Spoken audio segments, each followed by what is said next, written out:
रसोड़ा विधायक उमाशंकर सिंह ने फिर दिखाया दरिया दिल।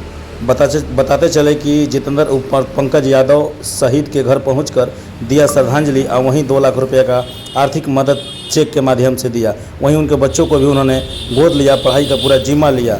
और बात किया जाए तो दूसरी गांव रेखुआ पहुंच धीरज गोंड का एक्सीडेंट में मौत की सूचना पाकर आज उनके घर पहुंचकर परिवारजनों से मिलकर 1 लाख का आर्थिक सहयोग दिया। 2 लाख रुपया दिए हैं। और जो दोनों बच्चे हैं, मैंने अब उनके एक छोटे भाई हैं और पिताजी हैं, मैं सबसे कहा हूँ कि दोनों बच्चों को ये लोग जहाँ पढ़ाना चाहेंगे जहाँ पढ़ाएंगे, जब तक पढ़ाएंगे तो बच्चों को पूरा पढ़ाने लिखाने का पूरी खर्चा की जिम्मेदारी मैंने लिया है कि आज वो नहीं है तो बच्चों को हम बच्चों को ये लोग बाकी परवरिश करें, पढ़ाने लिखाने की जिम्मेदारी मेरी है। ये लोग जहाँ बताएंगे वहाँ मैं नाम लिखा के बच्चों को पढ़ाऊँगा। देखिए, ये दुर्भाग्य है कि आज हम अपने बीच एक होनहार नौजवान जो स्वर्गीय श्री सत्येंद्र यादव जी जो सेना में थे, तो अपने ड्यूटी के दरमियान एक्सीडेंट हो गया, दुर्घटनाग्रस्त, उससे उनकी मृत्यु हो गई।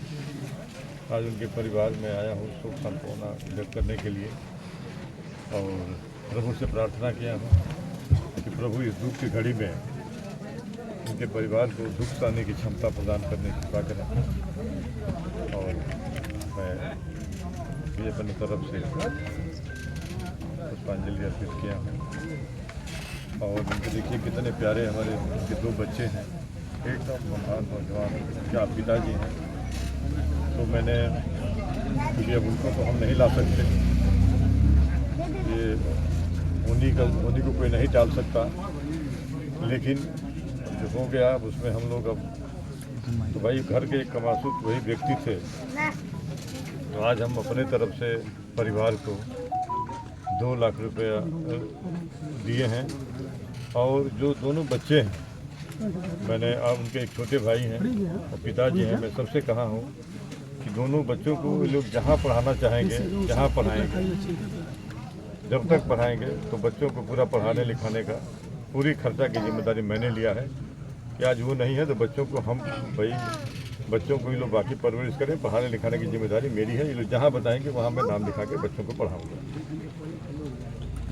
परिवार के लोग जो रोड की मांग कर रहे थे कि रोड पे मूर्ति उनकी बैठाई जाएगी। हाँ, मैंने कहा कि देखिए कि यह रोड यह बन रही है जी, डबल लेन की सड़क बन रही है, तो इसकी प्रक्रिया होती है शासन से। मैं भी प्रयास करूँगा कि यह रोड उनके नाम पे घोषित हो जाए।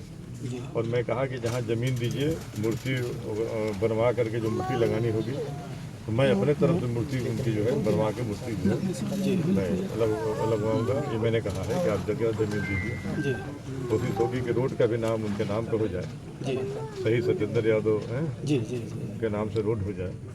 तो ये पूरी हमारी कोशिश है, लेकिन एक शासन की प्रक्रिया होती है कि शासन के क्या इसके नॉर्म्स हैं।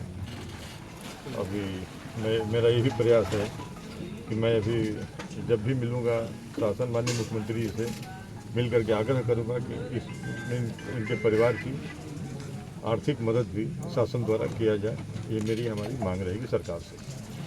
ठीक सर, लखनेश्वर दी मंदिर की काफ़ी चर्चाएं चल रही हैं सोशल मीडिया पर, जिसकी पहल आपने की, पर्यटन स्थल स्वीकृत हो गया और उद्घाटन कोई और कर रहा है, इसको लेकर क्या कहेंगे? जाने दीजिए, आप देखिए, हम देखिए इस पर विश्वास नहीं करते हैं। हमारा देखना है, हम ग्राउंड पे काम करते हैं, कोई करे करता है। आज हम आए हैं, हम कहाँ जिसे मान लीजिए आप लोग इकट्ठा हैं, हम तो आके आए हैं, कोई हमसे तो हमारा उन सब चीज़ों पर हम नहीं भरोसा करते हैं। आप देखिए क्षेत्र में कितना काम हो रहा है, हम कहाँ पत्थर से लपा, इस पर हम बहुत ध्यान नहीं देते हैं। इस समय सोशल मीडिया पर आप ही की चर्चा देखी जा रही है, CSR के कोई फंड है उसमें करोड़ों का घोटाला का आरोप भी लगा रहा है। तमाम आपकी प्रतिक्रियाएं सोशल मीडिया पर जम के हो रही हैं, इस पर क्या आपकी तो कोई देखिए, अब यही तो कह रहे हैं ना कि अब भाई आरोप का एक आदमी का आरोप का जवाब देते जाएंगे। जब मुझे याद है कि जब मैं पहली बार 2010 में जब 150 गरीब कन्याओं के मैं हाथ पीला कराया रसना में, यानी 300 कपल हो गए, तो लोगों ने तरह तरह की चर्चाएं की कि कहाँ से NGO है, तो अमेरिका से आया है, कहाँ से आया है। मैंने एक ही जवाब दिया, अरे भाई चलो अमेरिका से आया है या ऊपर से आया है, आकाश से आया है, जहाँ से भी आया है, ये काम आप लोग भी करो कि इस तरह से और भी गरीब कन्याओं का कल्याण हो सके, गरीब परिवार के लोगों को हम आंसू हो सकें। आप काम करो ना, आरोप लगाने से जैसे भी करो। तो आरोप के लिए तो प्रभु श्री रामचंद्र जी पे लगा था, तो आरोप के लिए कहाँ भग सकते हैं। अब एक एक आरोप को जवाब देने के लिए कहाँ हम लोग मैंने देते जाएंगे। लेकिन मेरा है कि काम करिए। अब काम कर रहे थे, इतने प्यारे बच्चे हैं। अब बताइए, अब चूँकि अब तो मान लीजिए अब इनके दुख में ही तो आए हैं बांटने के लिए हैं, तो अब चूँकि ये है कि इनके साथ हम खड़े रहें, ये काम है। ये सब काम करना चाहिए। ये सब चीज़ें राजनीति की बात नहीं होती है, ये सब काम की बात है, काम करना चाहिए। हम कहे हैं बच्चों को, इनके परिवार को कह रहे हैं, कि पिताजी को कह रहे हैं, इनके भाई को, कि भाई देखिए बच्चों की परवरिश में, पढ़ाई लिखाई में कहीं बच्चों को ये फील ना हो कि हमारे पापा नहीं है। जो बच्चे पढ़ना चाहें, जहाँ तक पढ़ना चाहें, आप बताइएगा। मैं जो है आपसे कहा हूँ कि आप हमको अपना बेटा ही मानिए, मैं आपके बेटा मान लिया। इन बच्चों की परवरिश के लिए मैं आगे बढ़ के कर रहा हूँ। ठीक सर।